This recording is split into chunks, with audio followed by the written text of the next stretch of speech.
Sông lên được bay mi và cùng bật hông rôn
Bên tiên đích dân hưởng cùng bọn Sa Tu Ca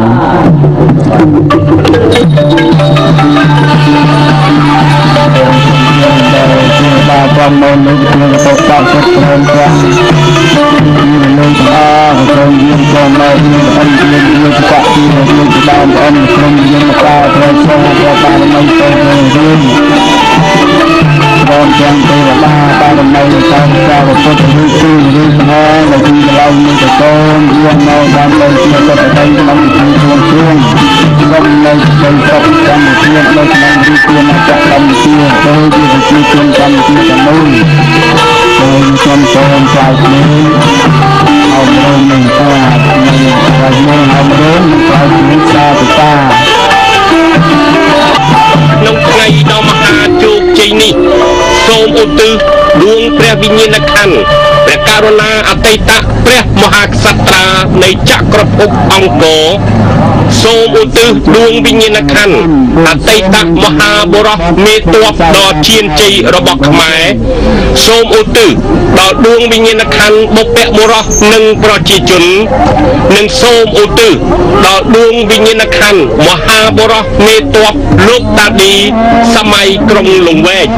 ដែលបានមកសង្ឃិតតាំងនៅជានិច្ចកាលរៀងមកនៅប្រាសាទព្រះវិហារនេះសូមតាមជួយបីបាច់ថែរក្សាព្រះរាជាណាចក្រកម្ពុជាថែរក្សាការពារផ្ដល់មហិទ្ធិឫទ្ធិដែលជះបារមីដល់វីរៈកងកម្លាំងប្រដាប់អាវុធកងយុទ្ធពលខេមរៈភូមិន្ទសូមមានមហាជោគមហាជ័យនៅក្នុងកិច្ចការពារបូរណភាពទឹកដីអធិបតេយ្យភាពឯករាជ្យជាតិនៃព្រះរាជាណាចក្រកម្ពុជាគង់វង្សអមតៈនិងប្រកបទៅដោយភាពសម្បូររុងរឿងថ្កើងថ្កាននិងសូមឲ្យប្រជាពលរដ្ឋខ្មែរទាំងមូលប្រកបដោយសុខភាពមាំមួនមានជីវភាពដ៏ចម្រុងចម្រើនថ្កើងថ្កាននិងមានសុខសុភមង្គលដ៏សុខក្សេមក្សាន្តយូរអង្វែងតរៀងទៅHãy subscribe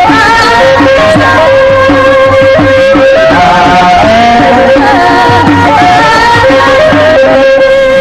Ghiền Mì Gõ để không bỏ lỡ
ក្នុងមហាព្រឹត្តិការណ៍នៃពិធីឧទ្ទិសបួងសួងបារមីប្រាសាទព្រះវិហារ